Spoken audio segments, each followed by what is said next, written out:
श्रीपतिपदारविन्दे भवभयखेदचिदे वन्दे सत्यपिभेदापगमे नाथ तवाहं नमामि समुद्रो हि तरङ्गः वचनसमुद्रो न तारङ्गः उद्धृतनगनगदितनिजकुलामित्रमित्रशशिदृष्टे दृष्टे भवति प्रभवति न भवति किं भवति रस्कारः मध्यादिविरवतारे अवतारवता सदा वसुधां परमेश्वर परिपाल्यो भवतापगीतोऽहम् दामोदर गुणमन्दिर सुन्दरवदनारविन्द गोविन्द भवजलधिमथनं मन्दर परमन्दरतनय त्वं मे नारायण करुणामय शरणं करवाणि तावकौ चरणम् इति षट्पदी मदीये वदन सरोजे सदा वसति इति श्रीमद् शंकराचार्य विरचितं षट्पदी स्तोत्रं संपूर्णम्.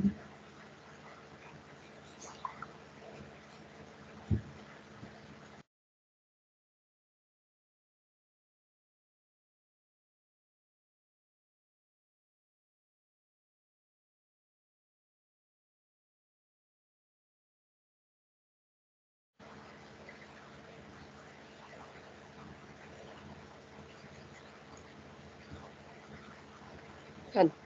मी आता डॉक्टर देशपांडे यांना विनंती करते की त्यांनी निरूपणाला सुरुवात करावी.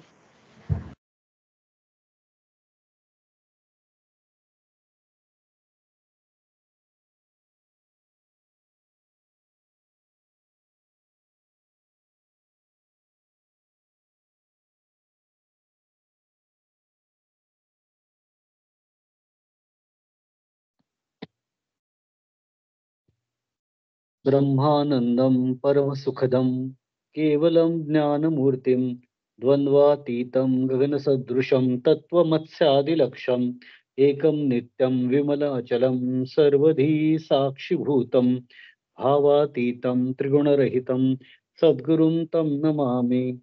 गुरुर्ब्रह्मा गुरुर्विष्णु गुरुर्देवो महेश्वरः गुरुः साक्षात् परब्रह्म तस्मै श्री गुरवे नमः.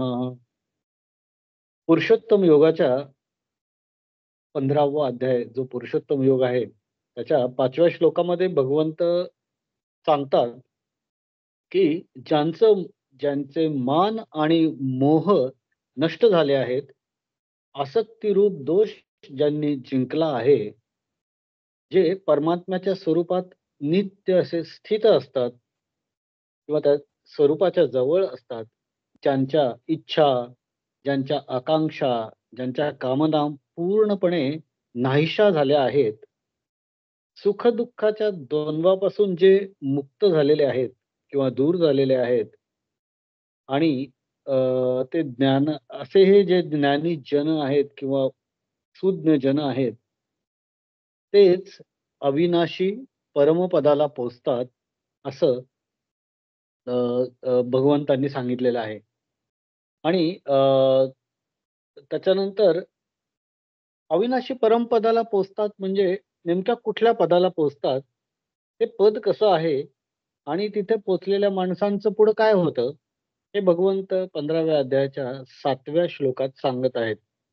तर मी ॲडव्होकेट शिवडेवहिनींना विनंती करतो की त्यांनी श्लोक आणि तदनुषंगिक ज्ञानेश्वरीतील ओव्यांचं वाचन करावं. मला वाटतं 6वा श्लोक नतद्भासयते सूर्य. 6वा श्लोक. न तद्भासयते सूर्यो न शशाङ्को न पावकः यद्गत्वा न निवर्तन्ते तद्धाम परमं मम.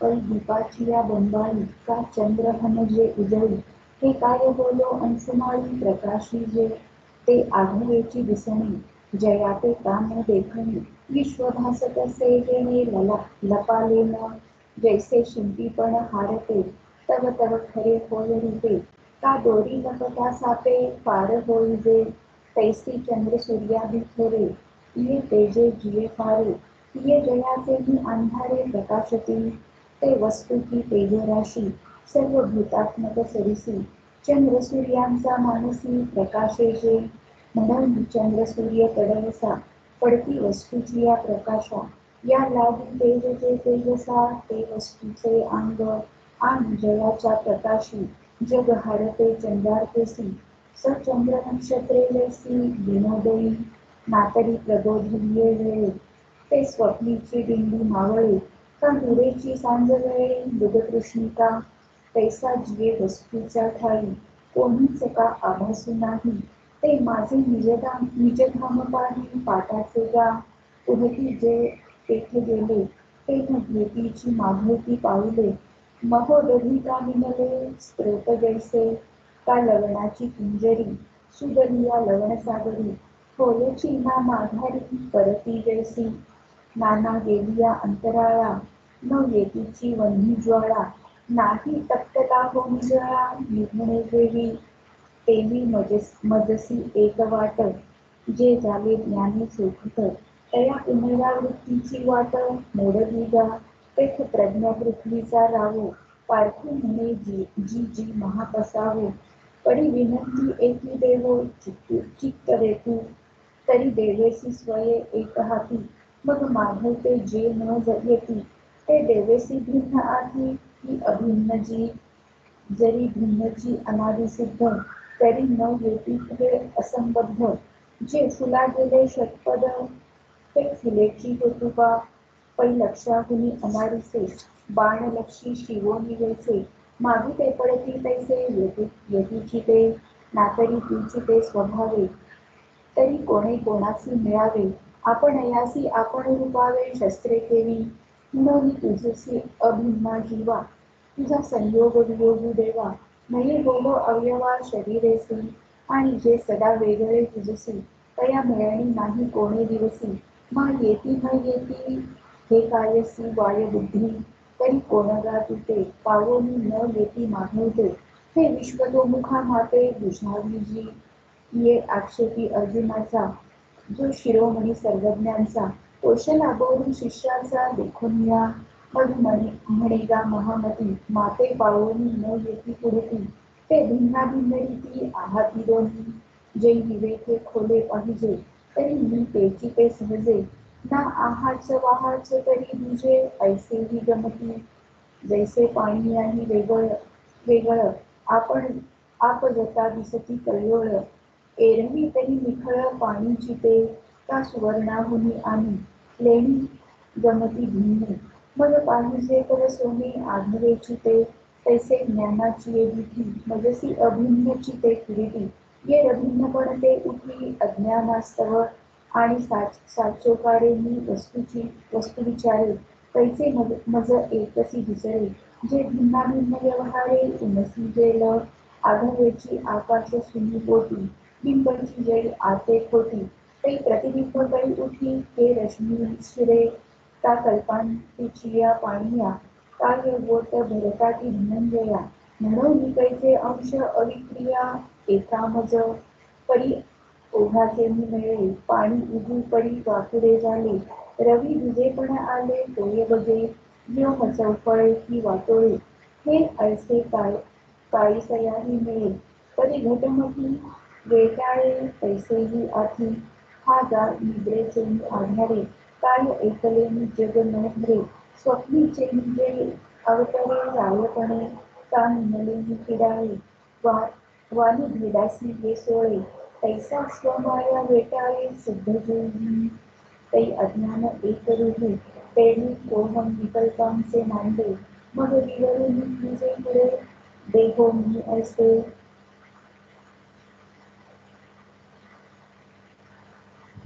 अ, भगवंत या 6व्या श्लोकात 15व्या अध्यायातल्या पुरुषोत्तम विवाच्या सांगतात ते म्हणतात न तद्भासते भासयते सूर्यो न शशांको न पावकः यद्गत्वा न निवर्तन्ते तद्धाम परमं मम. अ, या श्लोकाचा सरळ अर्थ काय तर ज्या परमपदाला पोचल्यावर माणसे फिरून या संसारात परत येत नाहीत त्या स्वयंप्रकाशी परमपदाला ना सूर्य प्रकाशित करू शकतो, ना चंद्र प्रकाशित करू शकतो, ना अग्नी प्रकाशित करू शकतो आणि तेच माझे परमधाम आहे. आता शब्दशः याचे अर्थ बघायचे झाले, प्रत्येक शब्दाचा अर्थ, तर न तद्भासयते सूर्यो, न शशांको न पावकः, यद्गत्वा न निवर्तन्ते तद्धाम परमं मम. तत् म्हणजे त्या परमपदाला, सूर्याः म्हणजे सूर्य, न भासयते म्हणजे भासयते म्हणजे प्रकाशमान करीत नाही, न भासयते. न शशांक न पावकः, शशांक म्हणजे चंद्र आणि पावक म्हणजे अग्नी. न शशांक न पावकः म्हणजे चंद्र आणि अग्नीही या परमपदाला प्रकाशित करू शकत नाहीत. तसेच यद गत्वा, ज्या स्वरूपाला प्राप्त झाल्यावर, गत्वा म्हणजे गेल्यावर, पोचल्यावर, त्या स्वरूपाला प्राप्त झाल्यावर, यत म्हणजे ज्या, यत गत्वा ज्या स्वरूपाला प्राप्त झाल्यावर, न निवर्तन्ते जीव पुन्हा संसारामध्ये येत नाहीत. न म्हणजे नाही, निवर्तन्ते म्हणजे पुन्हा संसारामध्ये येत नाहीत. तत् मम परमम धाम, तेच माझे परमधाम आहे. असे या प्रत्येक शब्दाचा अर्थ जर आपण पाहायला गेला तर तो असा आहे. आपण पाहिलं की 5व्या श्लोकात अ, अपेक्षिलेल्या गोष्टी जेव्हा एखादी व्यक्ती प्राप्त करते आणि तेव्हा ती या परमपदाला पोहोचते. कुठल्या गोष्टी ते मगाशी आपण म्हणलंच, की ज्याचं मान मोह नष्ट झालेला असतो, आसक्ती नष्ट झालेली असते. परमात्म्याच्या स्वरूपाच्या जवळ तो राहायला प्रयत्न करत असतो. त्याच्या कामना, आकांक्षा पूर्ण नष्ट झालेल्या असतात. सुख-दुःख याचं द्वंद्व त्याला त्रास देत नाही. म्हणजे सुखाने तो अ, उचंबळून जात नाही, दुःखाने कोलमडून पडत नाही. अशा त्या द्वंद्वातून मुक्त झालेला असतो. असा जो ज्ञानी असतो, तो या परमपदाकडे पोहोचतो. तर त्या अपेक्षित गोष्टी जेव्हा एखादी व्यक्ती प्राप्त करते, हे गुण जेव्हा त्या व्यक्तीकडे येतात, तेव्हा ती परमपदाकडे प्रयाण करते. Never to return back, no rebirth. पुन्हा पुन्हा जन्म न घेण्यासाठी त्या परमपदाकडे ती फ्लाइट पकडते. ते फायनल डेस्टिनेशन कशाचं? प्रत्येक आत्म्याचं फायनल डेस्टिनेशन काय आहे? असायला पाहिजे, की ते परमपद. ते परमपद मिळवण्यासाठी अर्थात ते ते प्रत्येक आत्म्याचं लास्ट स्टेशन असेल. म्हणजे मुंबईच्या सेंट्रल लाईनचं सी-एस-टी छत्रपती शिवाजी टर्मिनस समजा लास्ट स्टेशन आहे किंवा वेस्टर्न लाईनचं चर्चगेट लास्ट स्टेशन आहे, जसं लास्ट स्टेशन आहे. तिथपर्यंत लोकल प्रवाशाला पोहोचवते. तसे आपली उक्ती, कृती, अनुभूती म्हणजे आपण जे बोलतो, आपण जे वागतो, आपण जे अनुभवतो, आपलं व्यक्तिमत्व, आपली विचारधारा, ज्या प्रकारे आपण विचार करतो, 6 शत्रूंवर आलेला आपला कंट्रोल म्हणजे त्याच्यानंतर कंट्रोलच्या नंतर किंवा काम, क्रोध, लोभ, मोह, मद, मत्सर यावर आपण मिळवलेल्या विजयानंतर किंवा सत्व, रज, तमोगुणाच्या पलीकडे नेलेल्या चित्तानंतर म्हणजे गुणातीत झाल्यानंतर किंवा मनावर बुद्धीने मिळवलेल्या विजयानंतर अशा सर्व प्रकारे निस्संग मनाची व्यक्ती ज्या फायनल डेस्टिनेशन कडे जाते ते ठिकाण म्हणजे परमधाम हे भगवंतांचं धाम किंवा घर आहे असं भगवंत सुचवतात.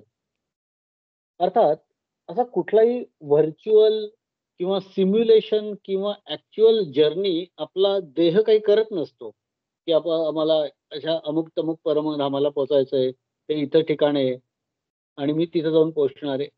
असं व्हर्च्युअल काही जर्नी नसतो. It is philosophical journey. आपलं मन निस्संग होत, होत, होत परमपवित्र आत्मस्वरूपाला ओळखायला लागतं. सर्वत्र आणि स्वतःमध्ये भगवंताची अनुभूती आपण घेऊ लागतो. म्हणजे आपल्या फक्त स्वतःमध्ये नाही, तर सर्वत्र आपल्या परिसरामध्ये आपल्याला ती अनुभूती येऊ लागते. साऱ्या प्रकारांनी आपण भगवंतमय जेव्हा होतो, तेव्हा आपसुकच ते आपलं मन जे आहे ते भगवंताकडे पोचतं. तसे आपण दिवसातनं काही वेळा अशी स्थिती अनुभवतो. म्हणजे आठवायचं झालं तर आपण जेव्हा प्राणायामाची एक स्टेप करतो म्हणजे भस्त्रिका, अनुलोम-विलोम, अ, कपालभाती असं करत ध्यानधारणा करत आपण जेव्हा प्रणव प्राणायाम करतो किंवा ध्यान प्राणायाम करतो, त्या प्राणायामपर्यंत जेव्हा पोहोचतो, तेव्हा अशी निस्संग स्थिती काही काळाकरता आपण अनुभवतो. किंवा आपण जेव्हा 108 मण्यांची किंवा रुद्राक्षांची माळ पुढे सरकवत नामस्मरण करताना आपलं उपास्य दैवत प्रतिमेने आणि अनुभूतीने जवळ असल्याचं अनुभवतो. आपल्या इमॅजिनेशन मधनं, आपल्या अनुभूतीतून आपण अनुभवतो, की समजा आपली रामावर श्रद्धा आहे, तर आपल्याला राम समोर दिसतो, रामाचे चरण दिसतात किंवा आपलं जे कोणाचं काही उपास्य दैवत असतं, ते कृपा आपल्यावर करतंय असं आपल्याला जाणवावं लागतं. ते डोळे मिटून आपण जेव्हा नामस्मरण करतो, माळ हातात घेऊन तेव्हा. पण हे दिवसातला एखादा काही विशिष्ट क्षण, एवढाच वेळ आपण हे करू शकतो, अनुभवतो. पण हेच उठता, बसता, धंदा करता, गाता, खाता, जागता, झोपता, सतत माइंड ट्रेनिंग करून मनाला जर वळण लावलं, तर त्याचं म्हणजे भगवंताचं अस्तित्व आपल्याला सतत आपल्या निकट जाणवायला लागतं, जाणवू लागेल. आणि मग तेच परमधाम असेल. असं काही विशिष्ट डेस्टिनेशन, विशिष्ट ठिकाण, विशिष्ट भौगोलिक ठिकाण असं नाही. तर हे सगळ्या अनुभूतीतून आपण त्या परमधामापर्यंत पोहोचू. तिथं काय असेल? तिथं आपलं स्वत्व नसेल, पण ईशतत्व असेल. मी पण नाहीसं झालेलं असेल. सारे सोर्स, सारे हव्यास, साऱ्या डिझायर्स लुप्त झालेल्या असतील. सभोवताली सर्वांमध्ये आणि स्वतःतही त्याचं अस्तित्व म्हणजे भगवंताचं अस्तित्व जाणवू लागेल, जाणवत राहील. अंतर्बाह्य आनंद वाटू लागेल आणि ती स्थिती म्हणजे परमधामापर्यंत पोहोचण्याची स्थिती असणारच की. त्यामुळे या पद्धतीने आपण आपण आपलं अनुभूती घेऊ शकतो. फक्त काही दिवसातल्या काही क्षणांकरता नाही, तर ती कायमची अनुभवण्याकरता या प्रकारे आपण मनाला ट्रेन केलं पाहिजे. त्यासाठी बुद्धीने मनावर कंट्रोल आणला पाहिजे. आणि या बऱ्याचशा गोष्टींचा जो त्याग करायचा तो केला पाहिजे. ज्या अनुभूती घ्यायच्या ठरवून त्या घेतल्या पाहिजेत. हळू त्या आपल्याला सहज साध्य होऊ शकतील. गीतेच्या अक्षर ब्रह्मयोग या 8व्या अध्यायातील 21व्या श्लोकामध्ये भगवंतांनी याच परमधामाविषयी आधी सांगितलेलं होतं आपल्याला. काय सांगितलं होतं त्यांनी? अव्यक्तोक्षर इत्युक्तस्त माहुः परमां गतिम यम प्राप्य न निवर्तन्ते तद्धाम परमं मम. त्याचा अर्थ काय? तर त्याला अव्यक्त अक्षर असं म्हणतात. कुठल्या या परमधामाला? अव्यक्त म्हणजे ते व्यक्त नसतं झालेलं किंवा ते अक्षर म्हणजे ते कधी नष्ट होत नाही. ते कधी संपत नाही आणि त्यालाच श्रेष्ठ गती असं म्हणतात. आपण म्हणतो आपण आपल्या WhatsAppच्या मेसेजवर कोणाचं देहावसान झालं तर आपण लिहितो की त्यांना गती मिळो, हे मिळो. पण नेमकं काय? तर ज्या सनातन अव्यक्त भावाला प्राप्त झाल्यावर मनुष्य परत येत नाही, ते माझे सर्वश्रेष्ठ स्थान आहे, असं भगवंतांनी या 8व्या अध्यायातल्या 21व्या श्लोकात सुद्धा आपल्याला सांगितलं होतं की यम प्राप्य न निवर्तन्ते तद्धाम परमं मम. ते भगवंताचं परमधाम म्हणजे भगवंतांचं खरं धाम आहे. पण मग ते पृथ्वी लोकात काय करतायत भगवंत? म्हणजे इथं अर्जुनाला येऊन पृथ्वीवर हे का सांगतायत? तर ते आपल्याला गाईड करायला इथं आलेले आहेत. अर्जुन रूपी आपण सगळे. आपल्याला ते गाईड करायला आलेत. ते आपल्याला GPS, Google मॅप्स बनवून मार्ग दाखवण्यासाठीच प्रगटले आहेत आणि सांगतायत, की त्या तिथे मी राहतो, तिथे तुम्हाला सर्वांना जायचंय बरं का. कधीही परत न येण्यासाठी. पुनरपि जननम, पुनरपि मरणम, पुनरपि जननी जठरे शयनम. हे न करण्यासाठी पुन्हा जगायचं, पुन्हा जन्म घ्यायचा, पुन्हा मरायचं, पुन्हा आईच्या पोटात वाढायचं हे सारखं सारखं न करण्यासाठी आपल्याला परमधामाचं तिकीट बुक करावं लागेल. आणि त्यासाठी काय करावं लागेल, तर ते आपण 5व्या अध्यायात आणि अनेक वेगवेगळ्या अध्यायांमधल्या श्लोकांमधनं जाणून घेतलेलं आहे, की आपल्याला हे करायचंय, अशा पद्धतीने वागायचंय, अशा पद्धतीने विचार करायचा आहे. तरच आपण या परमधामाकडे प्रयाण करू शकू. तर पुनरपि जननम पुनरपि मरणम हे न करण्यासाठी, पुन्हा पुन्हा विविध योनींचे भोग न भोगण्यासाठी आपल्याला परमात्म स्वरूप प्राप्त करायचंय. स्वला जाणायचंय. आपल्यातल्या स्वला जाणायचंय आणि मीला टाकायचंय. म्हणजे मी पण जाळून टाकायचंय आणि स्वला जागृत करायचंय. स्व जाणायचंय आणि मी टाकायचंय. गुणातीत व्हायचंय आपल्याला. 3 गुणांच्या पलीकडे जायचंय. भावातीत व्हायचंय. म्हणजे सुख-दुःख या द्वंद्वाच्या पलीकडे जायचंय. आपण नक्कीच म्हणू, "छे, आम्हाला कुठलं हे सगळं जमायचं. देह म्हणजे भावना आल्याच की. ज्ञान आलं, ज्ञानेंद्रिय आली, कर्मेंद्रिय आली, त्यांच्या डिमांड्स आल्या. पण मग लक्षात ठेवायचं, की त तशी आपण हळू आपली प्रगती करायची. लक्षात काय ठेवायचं, की असं एक म्हण आहे इंग्लिशमध्ये, की "the sun himself is weak when he first rises." सूर्य जेव्हा पहिल्यांदा उगवतो तेव्हा तो क्षीण असतो, छोटा असतो किंवा अ, प्रखर नसतो. And gathers strength and courage as the day gets on.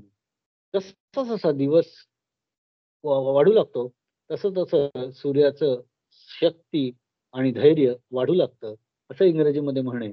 तर त्यासाठी आपण काय करायचं, की जरी आमच्याकडे ज्ञानेंद्रिय आहेत, कर्मेंद्रिय आहेत, त्यांच्या डिमांड्स आहेत, 6 शत्रू आहेत, 3 गुण आहेत, त्यांचा खेळ मांडलेला आहे. एवढं सगळं असून सुद्धा थोडंसं आम्ही जर प्रयत्न केला आमच्या मनाला स्ट्रेंथ द्यायचा, डिटरमाइनेशन करायचा, तर कदाचित आम्ही हळू ही प्रगती करू शकू. तशी आपण हळू आपली प्रगती करायची. पडिले वळण इंद्रियासी असं म्हणतात.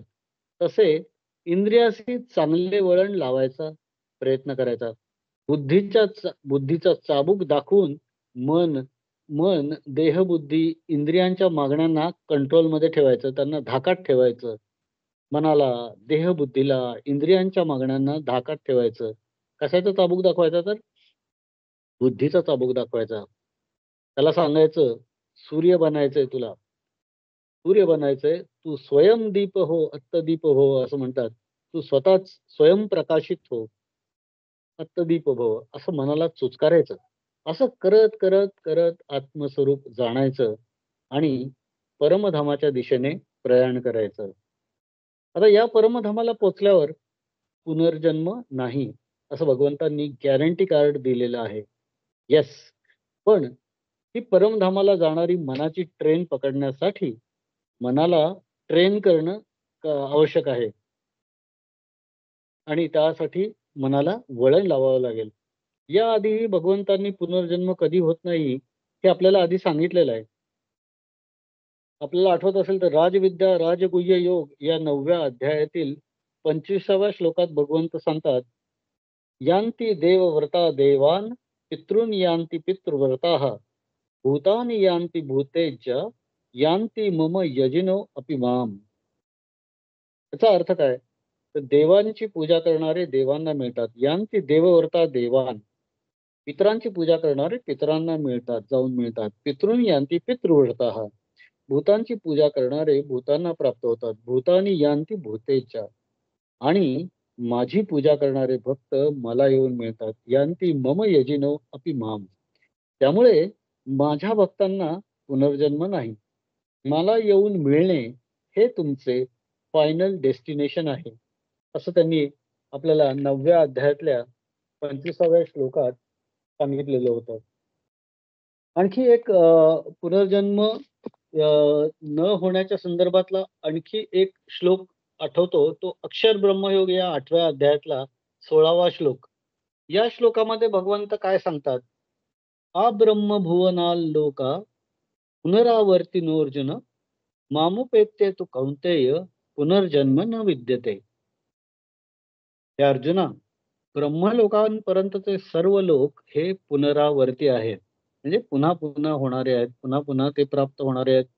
परंतु हे कुंती पुत्रा, मला प्राप्त झाल्यावर पुनर्जन्म होत नाही. मामुपेत्ये तु कौंतेय पुनर्जन्म न विद्यते. कारण का नाही होत? कारण मी कालातीत आहे आणि हे सर्व ब्रह्मादिकांचे लोक कालमर्यादित आहेत, कालाने मर्यादित आहेत. त्यामुळे ते अनित्य आहेत. आपण सध्या उत्सव साजरे करत आहोत.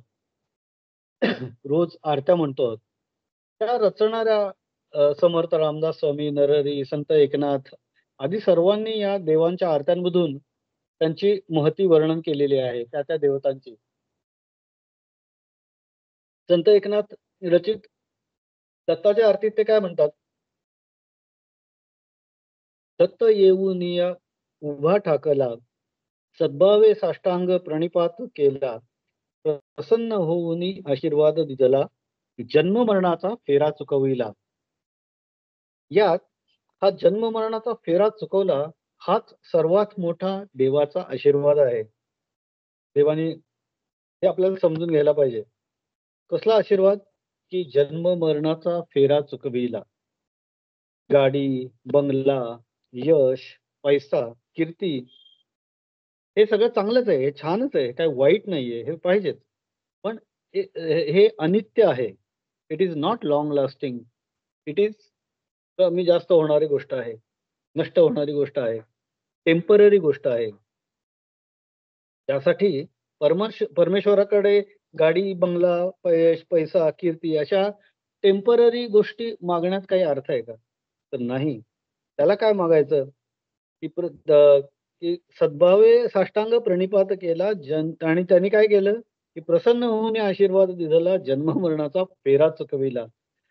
म्हणजे त्या या गाडी बंगल्यासारख्या गोष्टी परमेश्वराकडे मागणे, आपण मागितले, असे मागणं, त्याच्याकडे मागणं म्हणजे आपला कपाळकरंटेपणाच म्हणावं लागेल.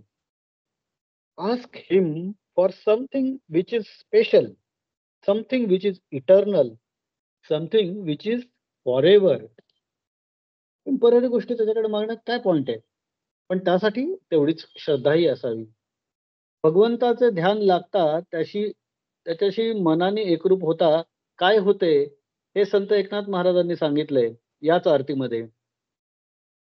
एकनाथ महाराज म्हणतात, दत्त दत्त ऐसे लागले ध्यान, हरपले मन झाले उन्मन, मीतूपणाची झाली बोळवण, एका जनार्दनी श्री दत्त ध्यान. याच्यात काही काही शब्द खूप महत्वाचे आहेत. दत्त दत्त ऐसे लागले ध्यान. ध्यान म्हणजे सतत मनामध्ये दत्त दत्त. आपण इथं दत्त म्हणू, शंकर म्हणू, भगवंत म्हणू, कृष्ण म्हणू, राम म्हणू, जे जे आपलं काही उपास्य दैवत असेल, सर्व शेवटी एकच आहे. त्याचं ध्यान मनात येतं. त्याचं ध्यान सतत मनात येत राहिलं, सारखं त्याचं स्मरण होत राहिलं, तर काय होतं? हरपले मन, म्हणजे मन जे प्रत्येक गोष्टी जे जे डोळ्याने पाहील, कानाने ऐकेल, नाकाने वास घेईल, जिभेने चव घेईल, या सगळ्या गोष्टींच्या मग त्याचे ते विकार आणि त्याचे विचार मनात सारखे तयार होत असतात आणि त्याच्यातनं भावना तयार होत असतात. तर ते सगळं दूर होईल. हरपले मन कशामुळे? तर हे ध्यान लागल्यामुळे. हे सतत भगवंताचं ध्यान आल्यावर हे सगळे जे ज्या इंद्रियांच्या डिमांड्स आहेत किंवा इंद्रियोंनी तयार केलेले जे इमोशन्स आहेत ते कंट्रोल होतात. ते हरपले मन, आणि मन काय होतं मग? उन्मन. उन्मन म्हणजे इट इज टोटली कंट्रोल्ड. ते कुठल्याही प्रकारे हे होत नाही, अफेक्ट होत नाही या सगळ्या, म्हणजे इंद्रिय डिमांड करतात, इंद्रिय पाहतात, इंद्रियांमुळे विचार येतात, विकार अ, तयार होतात, नाही असं नाही. पण मन त्याच्यात गुंतत नाही आणि मन त्याला काबूत ठेवतं आणि मग त्यामुळे ते उन्मन होतं. मीतूपणाची झाली बळवणं म्हणजे अहंकार, मन, चित्त, बुद्धी, अहंकार म्हणतो आपण. त्यातला अहंकार सगळ्यात मोठा डेंजरस गोष्ट. ते मी श्रेष्ठ, तू कनिष्ठ, किंवा जो स्वार्थ आहे, किंवा जो अहंकार आहे, किंवा जो गर्व आहे, किंवा जो सगळे 6 विकार आहेत. त्या मीतूपणाची झाली बोळवण. बोळवण म्हणजे ते डिस्पॅच करून टाकलं दूरवर कुठेतरी. कोणी दूर करून टाकलं, की आपण सतत दत्त दत्त ऐसे लागले ध्यान, खरपले मन झाले उन्मन. मग काय झालं, की मीतूपणाची झाली बोळवण. एका जनार्दनी श्री दत्त ध्यान. दत्ताचं फक्त ध्यान लागलं. याच आरतीमध्ये आधी एकनाथ महाराज काय म्हणतात, की नेती नेती शब्द न ये अनुमाना. न इति म्हणजे काय, अमुक गोष्ट ही भगवंत नाही बरं का. मी गोष्ट ही गोष्ट म्हणजे भगवंत नाही. मी म्हणजे मी गोष्ट म्हणजे मीपणा किंवा अहंभाव म्हणजे भगवंत नाही. अगदी दगडाचा देव म्हणजे पण भगवंत नाही.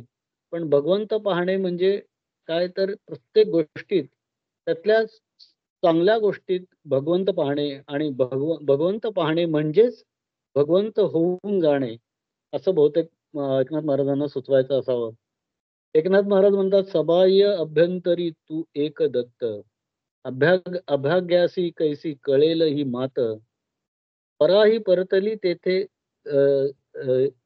तेच कैचा हा हेत, जन्म मरणाचा सुटलासे अंत."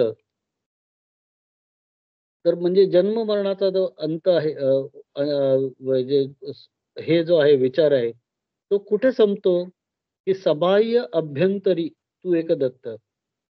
म्हणजे बाहेर, मनात, सर्वत्र, अंतरी, मनात, बाहेर, सर्वत्र तू एक दत्त. सगळीकडे मला दत्त, दत्त, दत्त दिसतोय. त्या अभागी माणसाला हे कळणारच नाही, की ही मात कळणारच नाही. पराही परतली म्हणजे चारी वाण्यांमध्ये ह्या देवाचं ध्यान येत राहतं, येत राहतं. त्यामुळे त्याच्याही म्हणजे त्याच्याही पलीकडे जातं ध्यान. आणि मग जन्म-मरण ह्या गोष्टी तर अगदीच मग क्षुल्लक होऊन जातात. आणि त्यामुळे हे जन्म-मरणाचा हे सुटून जातो. अंत होतो. या सगळ्या फेऱ्याचा अंत होऊन जातो. असं एकनाथ महाराजांनी या आरतीत म्हणलंय. आपण आरती म्हणताना कितपत अर्थ समजून म्हणतो माहीत नाही. पण शब्दशः प्रत्येक शब्दाकडे आपण जर लक्ष द्यायला गेलो, तर खरोखरच म्हणजे भारावून जायला होतं, की की कशा पद्धतीने यांनी शब्द जन्म-मरणाचा पुरलासे अंत, असं महाराजांनी म्हणलंय. आणि फार सुंदर असे शब्द आहेत त्यांचे. आत, बाहेर, मनात, विचारात, वागण्यात, चालण्यात, बोलण्यात देव पाझरला पाहिजे, झिरपला पाहिजे. काया, वाचे, मनसा त्याला पाहावे. तो पुनर्जन्म देणार नाही. हाच आशीर्वाद मिळेल. काय आशीर्वाद मिळेल? जन्म मरणाचा फेरा चुकविला. ज्ञानेश्वर माऊली काय म्हणतात? सबाह्य अभ्यंतरी अवघा व्यापक मुरारी, हरी पाहिला रे, हरी पाहिला रे. अजी सोनियाचा दिनू वर्षे अमृताचा घनू, हरी पाहिला रे. इथंही तेच, माऊलींचंही तेच म्हणणं आहे. माऊली 2-3 शतकं आधी येऊन गेले महाराजांच्या, एकनाथ महाराजांच्या. त्यांनीही भाव तोच हे केलेला आहे, की अवघा व्यापक मुरारी, हा जो मुरारी आहे, कृष्ण आहे, हा भगवंत आहे, भगवान आहे. तो सबाह्य अभ्यंतरी सर्वत्र व्यापलेला आहे आणि तो मला दिसलाय. हरी पाहिला रे. आणि हे पाहिलं, तो जाणवला, तो दिसला आणि त्यामुळे काय झालं, की माझा दिवस सोनियाचा दिन झाला. आजी सोनियाचा दिनू. आणि काय व्हायला लागलं, तर वर्षे अमृताचा गणू. अमृत हे सगळ्यात उत्तम पेय किंवा अमरत्व देणारं पेय किंवा सगळ्यात उत्तम पेय असं आपल्या पुराणात मानलं जातं, की ढगातून काय पडायला लागलं, तर अमृत पडायला लागलं. म्हणजे हे सिम्बॉलिक आहे. कशामुळे पडायला लागलं, की मला जाणवलं, की सबाह्य अभ्यंतरी सर्वत्र माझ्या आजूबाजूला, माझ्या सर्व सभोवतालच्या लोकांमध्ये, सर्वांच्या विचारात, सर्वांच्या भावनात, सर्व वस्तूंमध्ये, जड, चेतन, अचेतन सर्व वस्तूंमध्ये मला भगवंत मुरारी दिसू लागला आणि हरी पाहिला रे. आणि त्यामुळे माझा दिवस सोन्याचा झाला. दुर्गेची जी आरती आहे, ती आपण सध्या रोज आरत्या म्हणतो. दुर्गेच्या आरतीमध्ये आपण तिला काय मागतो? काहीतरी मागतो का? हे दे, ते दे. नाही. वारी वारी जन्म मरणाते वारी. हे दुर्गा माता तू काय कर, की जन्म मरणाते वारी, आमचे हे जन्म मरणाचा जो वाऱ्या आहेत ना, वाऱ्या आहेत जन्म मरणाच्या, त्यांना वारी वारी वारी म्हणजे मार. शब्द बघा किती सुंदर लिहिलेत, की या जन्म मरणाच्या ज्या वाऱ्या आहेत, त्यांना वार, त्यांना मार, त्यांना नष्ट कर. पुढे काय विचार आपण त्या अर्थीत म्हणतो, की क्लेशापासून सोडी तोडी भवपाशा. क्लेश दूर कर हे तर ठीक आहे. हे तर मागतोच आपण, माझं दुःख दूर कर, माझा त्रास दूर कर, माझा पेन रिलीव्ह कर, मला सुख दे वगैरे, वगैरे दॅट इज ओके. क्लेशापासून सोडी. पण कसं क्लेश कशामुळे होतोय? भवपाशामुळे. भव म्हणजे हे आपलं संसार, हे जग आणि जगामुळे घडणाऱ्या आपल्या मनातल्या सतत उमटणाऱ्या भावना, मान, अपमान, आनंद, दुःख, आशा, निराशा आणि याचे जे आहेत मनाचे आंदोलन आहेत, हे सगळे जे आहेत आणि मग मोह आहे, पुन्हा निराशा आहे, अपेक्षाभंग आहे, अपेक्षातनं दुःख आहे, अचानक काहीतरी मिळालेलं सुख आहे, अचानक गेलेलं दुःख आहे. हे सगळे जे भवपाश आहेत, या या भवपाशांचा जो क्लेश आहे, त्याच्यापासून सोड दुर्गा माते आम्हाला. क्लेशापासून सोडी तोडी भवपाशा असं अ,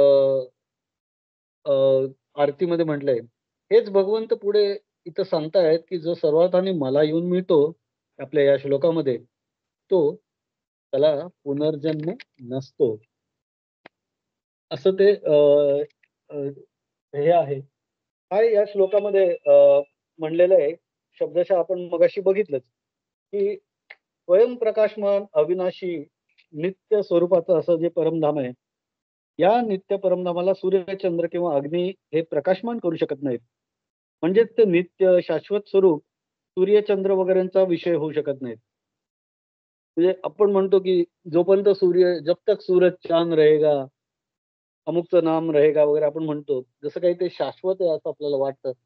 पण हे जे परमधाम आहे, हे स्वयंप्रकाशित आहे, हे अविनाशी आहे, हे नित्य आहे, नित्य स्वरूप आहे आणि त्यामुळे हे सूर्यचंद्राचा सुद्धा विषय होऊ शकत नाही. सूर्य काय होतं, की दिवसा सर्व विश्वाचा तो प्रकाशक आहे. तो प्रकाश दिवसा सर्व विश्वाला प्रकाश देतो आणि चंद्र आणि अग्नीसुद्धा प्रकाश देतात, असं आहे.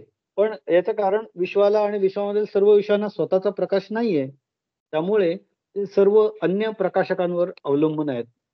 जसे हे सूर्य, चंद्र, अग्नी वगैरे हे सगळे प्रकाशक आहेत आणि ज्यांच्यावर तो प्रकाश प्रकाश टाकतात, पाडतात, ते सगळे विषय म्हणजे प्रकाश्य असे आहेत. त्यामुळे सूर्यचंद्रांच्या प्रकाशामध्ये हे विषय प्रकाशमान होतात. त्याची प्रचिती येते, अनुभूती येते, ते दिसतात, त्यांचं ज्ञान होतं, ते माहिती होतात. कोणामुळे? या सूर्य, अग्नींमुळे. हे सगळं करेक्ट आहे. पण सूर्य, चंद्र किंवा अग्नी हे या परमधामावर प्रकाश टाकू शकत नाहीत. कारण ते सुद्धा अनित्य आहेत. सूर्य, चंद्र, अग्नी हे प्रकाशक सुद्धा हे निरतिशय स्वरूपाचे नाहीत. कारण ते सर्व दृश्य आणि अनुभवाला येणार. म्हणजे सूर्य आपल्याला दिसतो ना, चंद्र आपल्याला दिसतो, अग्नी आपल्याला दिसतो. हे परमधाम जे आहे, ते त्याच्या पलीकडचं आहे. ते इट इज नॉट व्हिजिबल. ते जरी प्रकाशक असले, हे सूर्य, चंद्र, अग्नी वगैरे, तरी अन्य वस्तूंच्या प्रमाणे विश्वामध्येच निर्माण झालेले आहेत. ते कार्यरूप आहेत. त्यामुळे त्यांचा प्रकाश नित्य नाहीये. नित्य नाही, एकमेकांच्या अभावामध्ये विषयांना प्रकाशमान करतो तो. म्हणजे सूर्याचा प्रकाश असतो त्यावेळेला चंद्राचा नसतो आणि ज्यावेळेस चंद्रप्रकाश असतो तेव्हा सूर्यप्रकाश नसतो. म्हणजे सूर्यप्रकाश आणि चंद्रप्रकाश एकमेकांना म्हणजे असं मर्यादित करतात, की म्युच्युअली एक्सक्लुसिव्ह म्हणतात, की परिच्छिन्न मर्यादित करतात. म्हणून ते असे निरतिशय प्रकाशक नाहीत, की बाबा इट इस नॉट कॉन्स्टंट. तो 12 तासांनी सूर्य आपल्याला दिसत नाही आणि 12 तासांनी चंद्र आपल्याला दिसत नाही. तसंच जरी प्रकाशक ते असले तरी त्यांना अन्य विषयांची जाणीव नसते. याचाच अर्थ ते दृश्य आणि कार्यरूप असतात. त्यामुळे जड आणि अचेतन आहेत असं भगवंत सांगतात. म्हणजे घट कसा आहे, पट आहे, तशाच प्रमाणे ते जड अचेतन आहेत सूर्य, चंद्र, अग्नी. त्यामुळे सर्व विश्व आणि विषयांच्या प्रमाणेच त्या सर्व प्रकाशकांची जाणीव चेतन स्वरूप असलेल्या मीला होते. जसं घट दिसतो, पट दिसतो, तसं ते सूर्य दिसतो, चंद्र दिसतो, अग्नी दिसतो. मीच्या सत्तेची जाणीव आहे आणि अन्य विश्वाची पण जाणीव त्याला आहे. त्यामुळे मीचे स्वरूप हे आत्मचैतन्य स्वरूप आहे. या आत्मचैतन्यामध्येच मग घट आहे, पट आहे, नदी आहे, डोंगर आहे, झाडं आहेत, वेली आहेत. हे सगळे विषय, तसंच सूर्य, चंद्र, तारे, अग्नी या सगळ्यांची जाणीव मीच्या स्वरूपात होते. त्यामुळे सूर्य, चंद्र, अग्नी, तारे, वीज हे सर्व प्रकाशक फक्त बाह्य विश्वातील विषय प्रकाशमान करतात. परंतु ज्याला सर्व विश्वाची जाणीव होते, त्या आत्मचैतन्याला प्रकाशमान करू शकत नाहीत. यावरून असं सिद्ध होतं, की आत्मचैतन्य सूर्य, चंद्र किंवा अग्नी यांच्या प्रकाशाच्या घटपटासारख्या प्रमाणे विषय होत नाही. म्हणून भगवान काय म्हणतात, की "न तद्भासयते सूर्यो, न शशांको, न पावकः." श्रुतीमध्ये सुद्धा असं म्हटलेलं आहे, की "न तत्र सूर्यो भाती न चंद्रतारकं नेमा विद्युतो भान्ति कुतो यमग्निः तमेव भान्तम् अनुभाति सर्वं तस्य भासा सर्वमिदं विभाती." हे मुंडकोपनिषदातला श्लोक आहे. त्यामध्ये काय म्हटलं, की आत्मस्वरूपाला सूर्य, चंद्र, तारे, वीज प्रकाशमान करू शकत नाहीत. तर मग हा अग्नी कसा प्रकाशमान करू शकेल? त्यालाही ते शक्य होणार नाही. म्हणून आत्मचैतन्य हेच स्वयंप्रकाश स्वरूप असून सर्व विश्व त्याच्याच प्रकाशामध्ये प्रकाशमान होते. इनफॅक्ट आपल्याला हे जे प्रकाशक आहेत, जे प्रकाश देतात, ते जे दिसतात, ते कुणामुळे दिसतात? आपल्याला सूर्य कुणामुळे दिसत असेल? जर सूर्यामुळे आपल्याला सर्व दिसतंय, जर चंद्रामुळे आपल्याला सर्व दिसतंय किंवा अग्नीमुळे आपल्याला सर्व गोष्टी दिसतात, जाणवतात, तर मग हे सूर्य आणि चंद्र आणि अग्नी हे हे कोण दाखवतंय आपल्याला? तर तो आत्मचैतन्य किंवा स्वयंप्रकाश स्वरूप स्वरूप आत्मस्वरूप आहे, ते आपल्याला ते दाखवत आहे. आत्मचैतन्य हे जगत प्रकाशक असून ते प्रकाशकांचाही प्रकाशक आहे. त्यामुळे हे प्रकाशक आपल्याला दिसतात. ते कुणामुळे दिसतात? तर ते आत्मचैतन्यामुळे दिसतात. म्हणजे ते त्याच्याही पलीकडचे आहेत, त्याच्याहून श्रेष्ठ आहे. तेच स्थूल, सूक्ष्म विश्वाला प्रकाशमान करणारे आहेत आणि त्यामुळे ते नित्य आहेत. ते स्वयंप्रकाश स्वरूप आहेत. तसंच सूर्यचंद्राच्या प्रमाणे या विश्वाला प्रकाशित करणारी इंद्रिये आणि मनही आहे. कोणतं? तर हे आत्मचैतन्य. हे इंद्रियाला, मनाला, सगळ्यांना अवेअर करतं. कशाचं अवेअर करतं? की हा प्रकाशक आहे. हा बघ या प्रकाशकामुळे हे प्रकाशित झालेलं आहे आणि त्याच्यामुळे ते दिसतंय आणि ते जे दिसतंय त्याच्यातनं या गोष्टी होतात. मग त्याच्यातून निर्माण होणाऱ्या भावना आपल्या मनात निर्माण होतात. हे सगळं घडतं कशामुळे? तर पहिलं म्हणजे आत्मचैतन्य. तर ती सुद्धा आत्मचैतन्याला प्रकाशित करू शकत नाहीत. कोण आत्मचैतन्याला प्रकाशित म्हणजे आत्मचैतन्य हे इंद्रियांना दिसत नाही, ना मनाला दिसतं.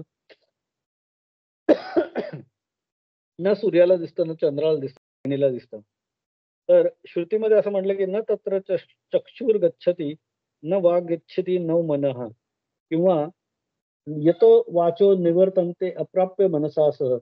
सर्व ज्ञानेंद्रिय जी असतात त्या स्वरूपाला प्रकाशमान करू शकत नाहीत, या आत्मस्वरूपाला.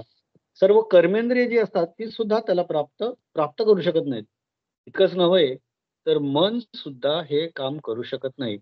म्हणून म्हटलंय, की वाणी, मनासह ते स्वरूप प्रकाशमान न करता निवृत्त होऊन जातं. याचं कारण श्रुती म्हणते, "श्रोत्रस्य श्रोत्रं मनसो मनो यद्वाचोऽहं वाचं स उ प्राणस्य प्राणश्चक्षुश्चक्षुषः." म्हणजे काय? तर ते स्वरूप हे जे आत्मस्वरूप आहे, ते कानाचा कान होतं, वाणीची वाणी होते, प्राणाचा प्राण होतं, डोळ्याचा डोळा होतं आणि मनाचेही मन आहे. म्हणजे मन हे काम करतं ते कशामुळे करतं? तर ते आत्मस्वरूपामुळे करतं. डोळा पाहतो, ते कशामुळे पाहतो? कुणामुळे पाहतो? तर ते या आत्मस्वरूपामुळे पाहतो. जीभ आपली बोलते, ओठ आपले बोलतात. ते कशामुळे बोलतात? तर ते आत्मचैतन्य स्वरूपामुळे बोलतात आणि कान आपले ऐकतात. ते कशामुळे ऐकतात? तर ते आत्मचैतन्य स्वरूपामुळे ऐकतात. थोडक्यात आत्मचैतन्य स्वरूप हे ज्ञानेंद्रिय, कर्मेंद्रिय आणि मनाचाही विषय नाही. ते त्याच्या पलीकडे आहे. म्हणून ते स्वरूप कोणीही प्रकाशमान करू शकत नाही. म्हणजे ही इंद्रिय, ज्ञानेंद्रिय, कर्मेंद्रिय, मन ह्याला पाहू शकत नाही. उलट ते हा आत्मचैतन्य स्वरूप हा या सगळ्यांचा कंट्रोलिंग ऑफिसर आहे. ही सर्व इंद्रिय आणि मन सुद्धा कार्यरूप असल्यामुळे ते दृश्य, ज्ञेय आणि जड आहेत आणि त्यामुळे आत्मचैतन्य हे मात्र स्वयंप्रकाशमान असून सर्वांना प्रकाशमान करणारे आहे. आणि आचार्य गुरुशिष्य संवाद रूपामध्ये एक श्लोकी वेदांतामध्ये असं एक श्लोक आहे. त्याच्यामध्ये त्याचा जो मतीचा अर्थ आहे तो मी सांगतो, की तुला कोणता प्रकाश आहे, की ज्यामुळे तू विश्व पाहतोस? आपल्याला प्रकाश आहे का? नाही. पण आपण विश्व पाहतो. दिवसा सूर्य आणि रात्री चंद्र, ज्योत वगैरेंच्यामुळे मी विश्व पाहतो. सूर्यचंद्र यांना कोण पाहतो? त्यांना डोळे पाहतात. डोळ्यांना कोण पाहते? डोळ्यांना बुद्धी पाहते. बुद्धिवृत्तींना मात्र कोण प्रकाशमान करतं? तर या बुद्धिवृत्तींना प्रकाशमान मी पाहतो, म्हणजे मी करतो. मी म्हणजे भगवंत. म्हणजेच मीच्या प्रकाशामध्येच संपूर्ण अंतर्विश्व आणि बाह्यविश्व, सबाह्य अभ्यंतरी प्रकाशमान होतं. मीचं स्वरूपच आत्मचैतन्य आहे आणि तेच जगत प्रकाशक आहे. तेच सर्वांवर एनलाइटन करतं, सर्वांना प्रकाशक करतं ते हे मीचं आत्मस्वरूप चैतन्य आहे. त्याच स्वरूपामध्ये अज्ञान सुद्धा प्रकाशमान होऊन अज्ञानाची पण जाणीव होते. हे अज्ञान आहे बरं का, त्याची पण ओळख होते. म्हणूनच ते अ, अज्ञानाच्याही अतीत असे ज्ञानस्वरूप आहे. त्याच स्वरूपामध्ये जागृत अवस्था असेल, स्वप्नावस्था असेल किंवा सुषुप्ती अवस्था असेल, या तिन्ही अवस्था प्रकाशमान होतात. म्हणून ते ज्ञान, अज्ञान, स्थूल, सूक्ष्म कारणभाव, व्यक्त, अव्यक्त, दृश्य, अदृश्य, जड आणि चेतन या सर्वांना अंतर्बाह्य प्रकाशमान करणारे आहे. कुठलं? तर आत्मचैतन्य स्वरूप. आणि सूक्ष्माहूनही अतिसूक्ष्म शरीरे, इंद्रिये, प्राण, मन, बुद्धी, चित्त, अहंकार आणि अज्ञान या सर्वांच्या मागे सर्वांतरात्मा किंवा सर्वांचा साक्षी चैतन्य स्वरूप असं ते आहे. आणि त्याला काय, त्याला कुठला अवयव आहे का? त्याला कुठले डोळे आहेत, कान आहेत, नाक आहे का? त्याला ते निरअवयव आहे आत्मचैतन्य. ते निरअवयव आहे. त्याला कुठला अवयव नाही. त्याला कुठले राग, लोभ वगैरे असे काही भाव आहेत का मनात, भावना आहेत का? नाही. ते निर्विकार आहे. त्याच्यावर कुठल्याही प्रकारे त्याला काही टिप्पणी करता येते का? त्याला कुठलं असं नाव देता येतं का? नाही. ते निरुपाधिक आहे आणि ते परब्रह्म स्वरूप आहे.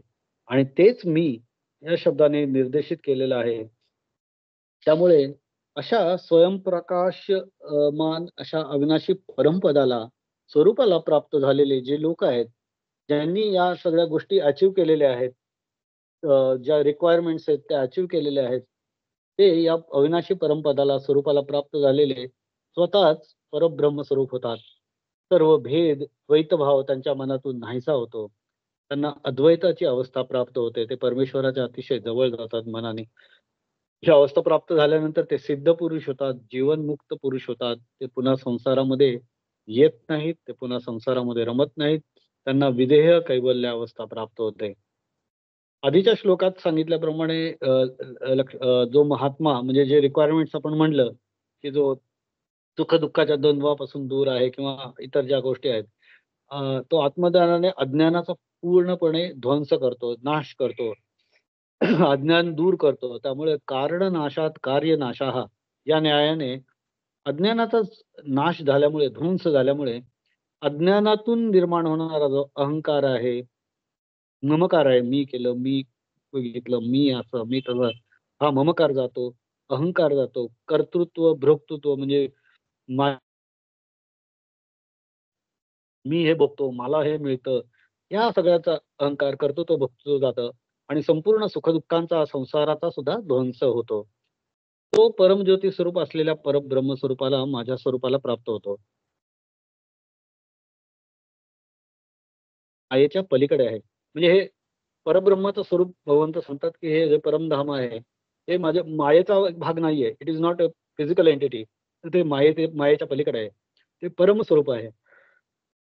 ते मायेतीत आहे. त्या स्वरूपाला प्राप्त झाल्यानंतर विद्वान ब्रह्मस्वरूप पुरुष मायेला पार करून माझ्या स्वरूपाला प्राप्त करत असल्यामुळे पुन्हा मायेच्या या कल्पित संसारामध्ये परत येत नाहीत. श्रुती म्हणते न स पुनरावर्तते, न स पुनरावर्तते, पुनरावर्तते वर्ते इति. यामधून भगवान काय सांगतात, की परब्रह्म स्वरूपाव्यतिरिक्त इतर सर्व देवदेवता किंवा त्यांचे हे लोक हे माया अंतर्गत आहेत. त्यामुळे अन्य देवतांचे उपासक त्या देवलोकाला प्राप्त होतात. परंतु या सर्व गती संसर्गाच्या अंतर्गत असल्यामुळे ते जीव पुन्हा पुन्हा संसारामध्ये ये जा करत राहतात. ते मला प्राप्त होत नाहीत. ते संसारामधून मुक्त होत नाहीत कारण कुठेतरी त्यांच्या इच्छा आकांक्षा पूर्ण झालेल्या नसतात, त्यांचं समाधान झालेलं नसतं आणि मग ते पुन्हा पुन्हा जन्म घेत राहतात. फक्त जे योगी आहेत, जे मायातीत आहेत, या मायेच्या जे एक्सप्रेशन्सच्या मोहात पडत नाहीत किंवा त्याच्या पलीकडे जातात, प्राप्त होतात, तेच संसारामधून संपूर्ण मुक्त होतात असं भगवंत या श्लोकामध्ये सांगतायत. थोडंसं एक 10 मिनिटं घेणार आहे, थोडंसं आपलं लिंक उशिरा सुरू झाल्यामुळे. या श्लोकामध्ये भगवंतांनी यत गत्वा हा शब्द योजलेला आहे. गत्वा हा शब्द गतिवाचक आहे. गत्वा म्हणजे गेलं असं. जिथं गेल्यावर, जिथं पोहोचल्यावर.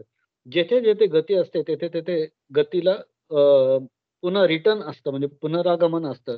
असा एक नियम आहे फिजिक्सचा. पण असं असेल तरी न निवर्तन्त हे भगवंतांचे विधान तसं खरं तर मग त्याला या फिजिक्सच्या नियमाला लागू पडत नाही. अशी शंका मनामध्ये येऊ शकते, की असं कसं होईल? जिथं गेलं तिथनं परत येणारच की. परंतु ही शंका का योग्य नाही? कारण याचं कारण गत्वा हा शब्द गतिवाचक जरी असला, तो सर्व प्रकारच्या क्रिया जरी दाखवत असला, तरी तो माया अंतर्गत आहेत, संसारांतर्गत आहेत. पण त्यामुळे तो जो जातो तो निश्चित येतो आणि जो येतो तो जातो हे पण निश्चित आहे. त्याला पुन्हा पुन्हा संसारच आहे. परंतु इथे भगवान गती या शब्दामधून क्रिया निर्देशित करत नाहीत किंवा कालबद्ध असणारं असं कुठलं स्थान किंवा लोकेशन, डेस्टिनेशन सांगत नाहीत. तर ते काय म्हणतात, यत गत्वा म्हणजे ज्या ठिकाणी म्हणजे ठिकाण म्हणजे ते अमुक ठिकाण असं नाही. तर ती गोष्ट काय आहे, ती मायातीत आहे. ती मायेच्या पलीकडची आहे. ती कालातीत आहे. ती काळाच्या पलीकडची आहे आणि कार्यकारणाच्या सुद्धा पलीकडची आहे. ती निर्गुण आहे. ती निराकार आहे. ती निरुपाधिक आहे. ती निर्विशेष आहे. ती पूर्णपणे या सगळ्या गोष्टींच्या पासून पलीकडे आहे.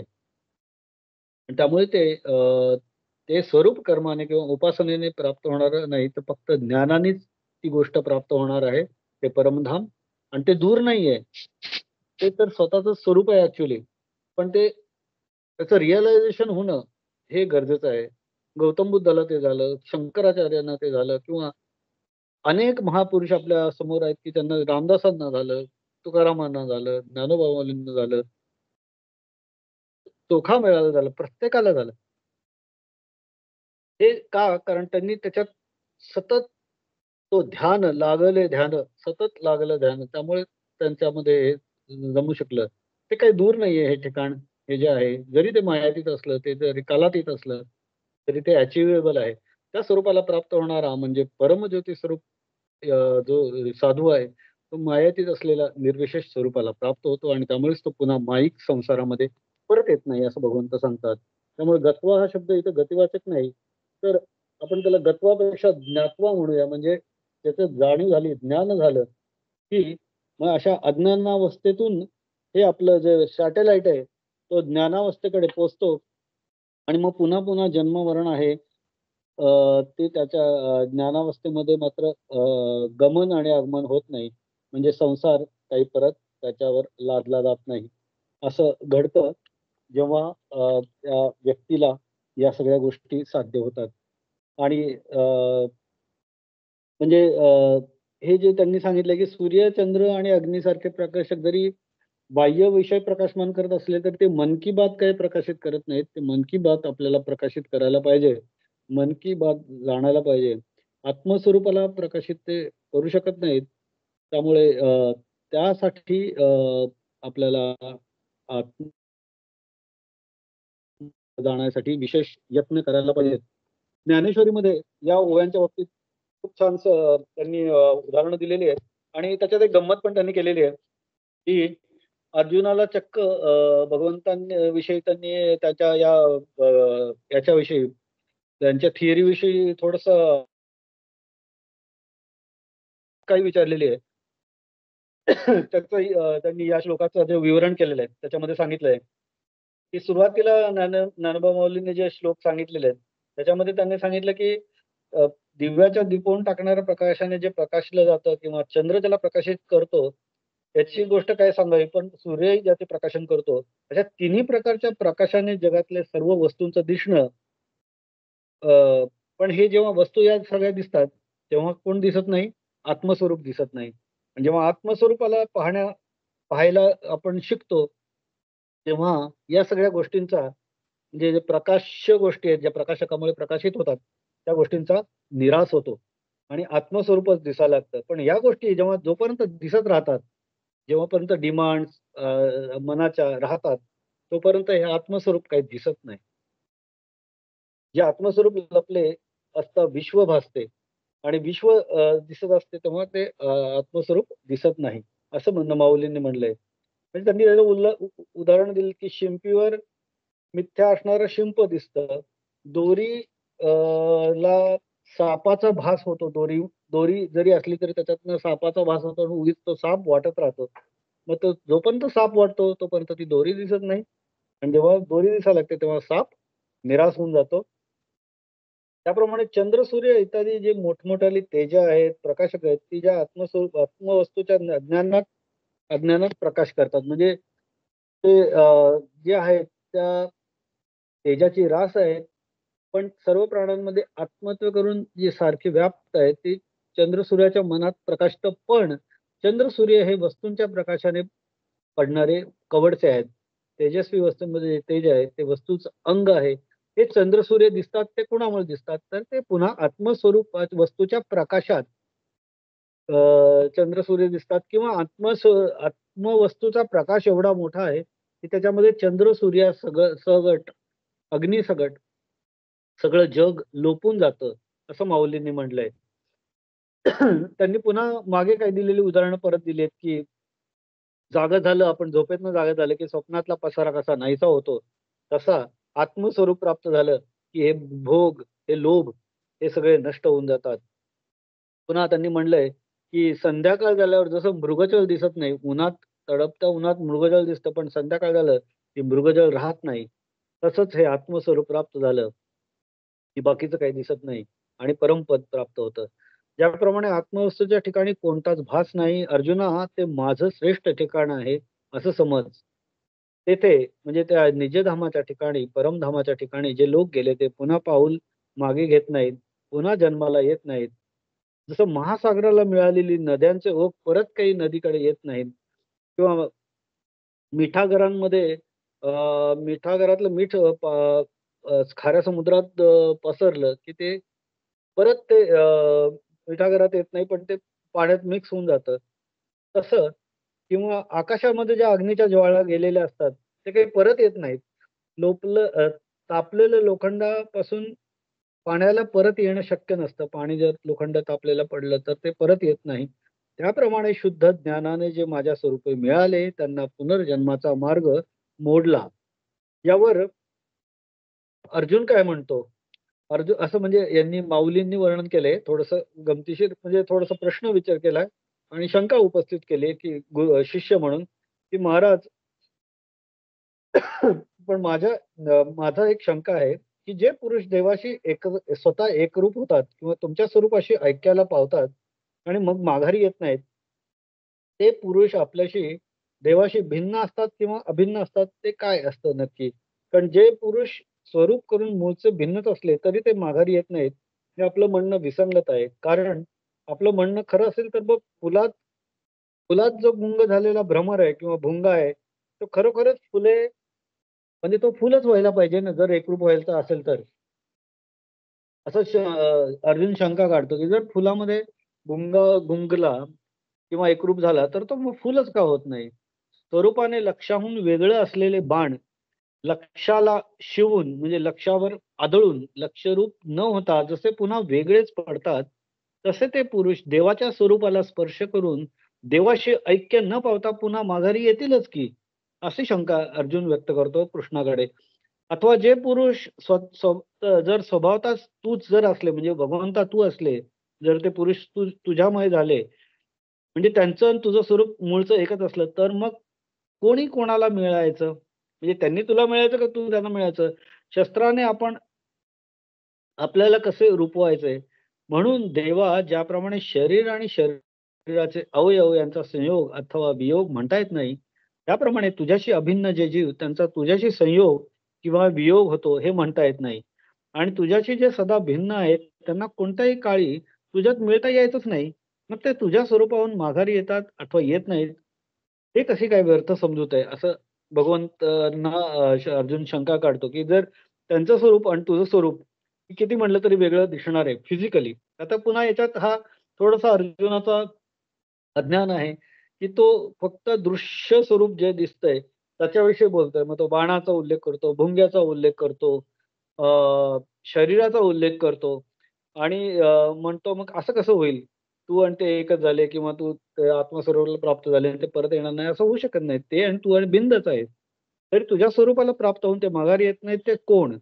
हे म्हणजे मग कोणाबद्दल म्हणतोस की जे ते माघारी येत नाहीत? असं तो भगवंतांना विचारतो. अर्जुनाने अशी शंका व्यक्त केल्यावर ते श्रीकृष्ण परमात्मा काय म्हणतात, की "हे अर्जुना, माझ्या स्वरूपे ऐकायला पाहून जे पुन्हा माघारी येत नाहीत, त्यांच्या मूळ स्वरूपासंबंधाने ते वेगळे आहेत आणि ते वेगळे नाहीत, असे दोन्ही प्रकार होऊ शकतात." जर खोल विचाराने म्हणजे खूप आत्मदृष्टीने पाहिलं तर ते पुरुष स्वभावतःच माझ्यासारखेच आहेत, मद्रूपच आहेत. पण जर वरवरच्या दैहिक दृष्टीने पाहिलं, देहदृष्टीने पाहिलं तर ते माझ्याहून वेगळे आहेत, असंही वाटतात. ज्याप्रमाणे समुद्राच्या लाटा असतात, त्या पाण्याहून वेगळ्या आहेत असं दिसतं. फेसाळणाऱ्या लाटा पडत-पडत पुढे-पुढे येत राहतात, किनाऱ्यावर आदळतात. पण त्या लाटा केवळ पाणीच आहेत, त्या समुद्राचं पाणीच आहेत. ते समुद्र आणि लाटा वेगळ्या आहेत असं नाही, पण दिसतात त्या वेगळ्या. अथवा आकाराच्या दृष्टीने पाहिलं तर दागिने हे सोन्याहून भिन्न आहेत असं वाटतं. पण ते मुळात काय असतं? ते सर्व दागिने सर्व सोनेच असतात. त्याप्रमाणे ज्ञानाच्या दृष्टीने हे अर्जुना ते पुरुष माझ्याशी अभिन्नच आहेत, ज्ञानाच्या दृष्टीने. पण एकंदर बाह्य दृष्टीने देहबुद्धीने पाहिलं, तर जे वेगळेपण होतं, ते कशामुळे दिसतं? ते अज्ञानामुळे दिसतं.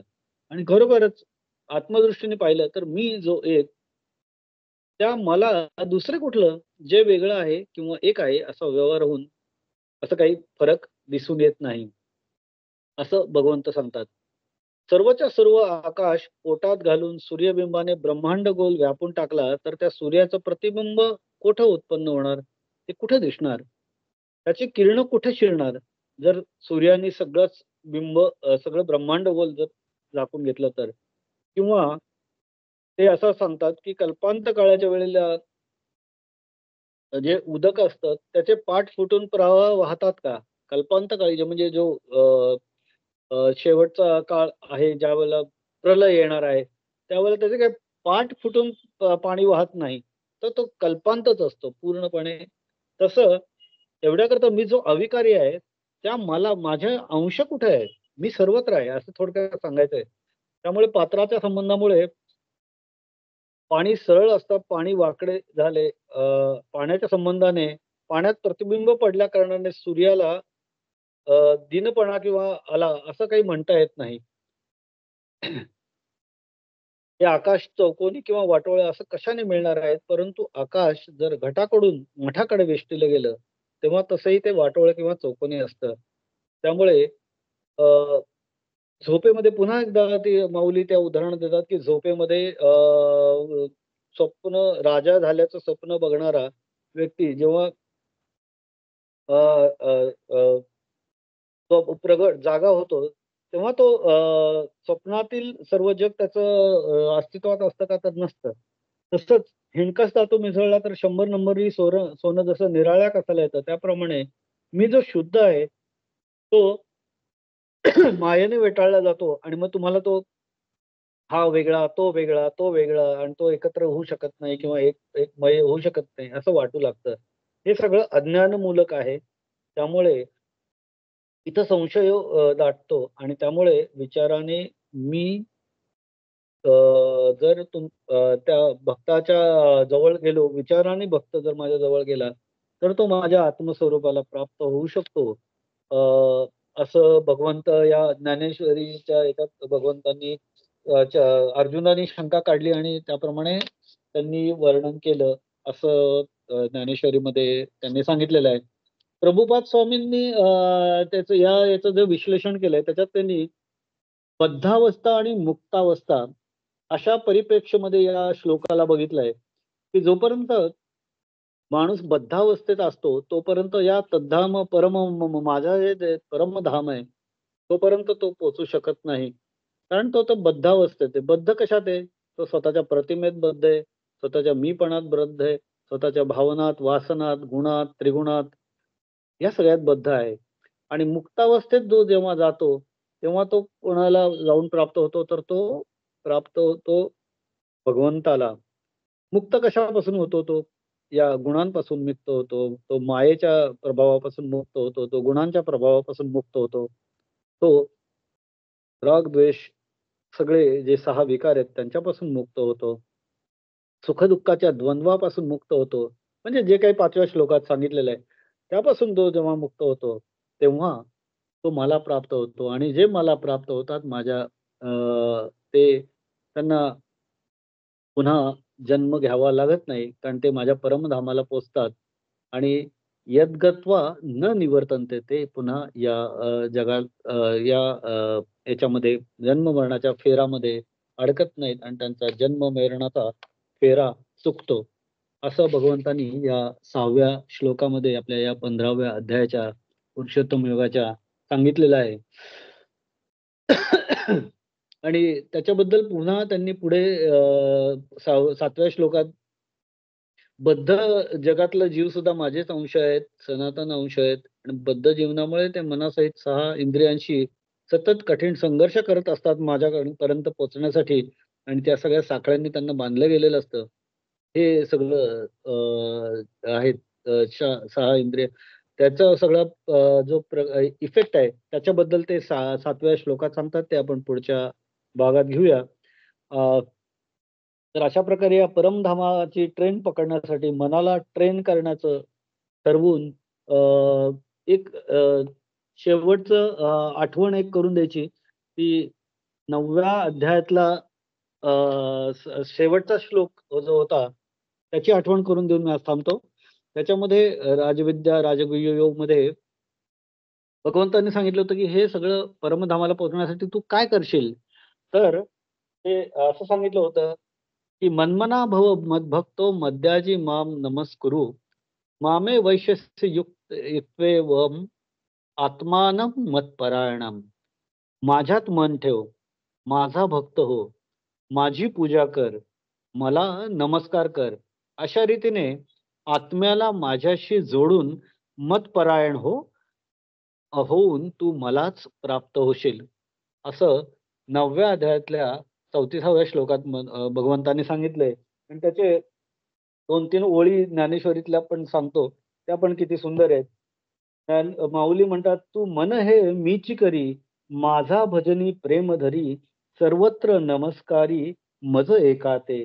माझेनी अनुसंधाने देख, संकल्पू जाळणे निःशेख, मद्याजी चोख याची नाव. ऐसा मिया अथिला होसी, तेथ माझियाची स्वरूपा पावसी, हे अंतःकरणीचे तुझ पासी, बोलिजत असे." अशा प्रकारे भगवंतांनी सुचवलेल्या या गोष्टी अवलंबण्याचा प्रयत्न करत आपण पुढे वाटचाल करायचे ठरवून अ, अ, हा अभ्यास चालू ठेवूया. आज मी इथेच थांबतो. अ, सर्वांना माझा विनम्र नमस्कार. धन्यवाद. खूप छान. मी आता तावरे मॅडमना विनंती करते, की त्यांनी आरती आणि पसायदान म्हणावे.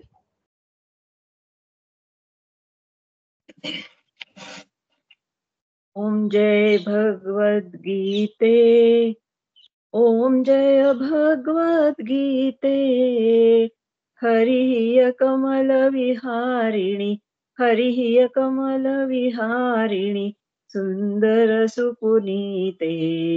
ओम जय भगवद गीते. कर्म सुमर्म प्रकाशिनी, कामासक्ति हरा, मय्या कामासक्ति हरा. तत्वज्ञान विकाशिनी, तत्वज्ञान विकाशिनी, विद्या ब्रह्म परा. ओम जय भगवद गीते. निश्चल भक्ति विदायिनी, निर्मल मलहारी, मैया निर्मलमलहारी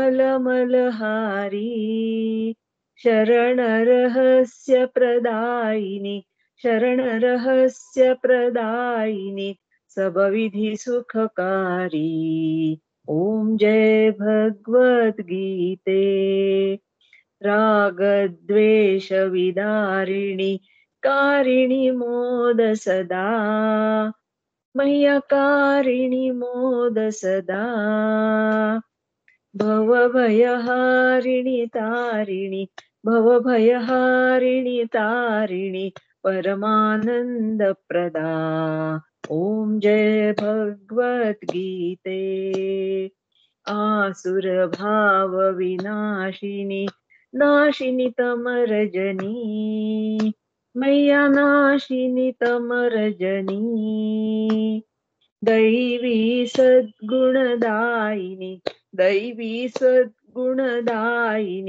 हरिरसिका सजनी ओम जय भगवद गीते समता त्याग सिखावनी हरिमुख की बानी मैया हरिमुख की बानी सकल शास्त्र की स्वामिनी सकल शास्त्र की स्वामिनी श्रुतियों की रानी ओम जय भगवद गीते दया सुधा बरसावनी मातु कृपा कीजे हरिपद प्रेम दान कर हरिपद प्रेम दान कर अपनो कर लीजय ओम जय भगवद गीते ओम जय भगवद गीते ओम जय भगवद गीते हरिः कमल विहारिणी हरिः कमल विहारिणी सुंदर सुपुनीते ओम जय भगवद गीते आता विश्वात्मके देवे येडे वाग्यज्ञे तोषावे तोषोनी मज द्यावे पसाय दान हे जे खळांची व्यंकटी सांडो तया सत्कर्मी रती वाढो भूता परस्परे पडो मैत्र जीवाचे दुरिताचे तिमिर जावो विश्वस्वधर्म सूर्ये पाहो जो जे वांछील तो ते लाहो प्राणी जात वर्षत सकळ मंगळी ईश्वर निष्ठांची मांदियाळी अनवरत भूमंडळी भेट तू भूता चला कल्पतरूंचे आरव चेतना चिंतामणींचे गाव बोलते जे अर्णव पियुषाचे चंद्रमे जे अलांछन मार्तंड जे तापहीन ते सर्वाही सदा सज्जन सोय रे हो तू किंबहुना सर्व सुखी पूर्ण होऊनी तिही लोकी भजिजो आदि पुरुषी अखंडित आणि ग्रंथोपजीविये विशेषी लोकी इये दृष्टादृष्ट विजये हो आवेजी येथ म्हणे श्री विश्वेश्वरावो हा होईल दान पसावो येणेवरे ज्ञानदेवो सुखिया झाला सुखिया झाला सुखिया झाला गीता माता की जय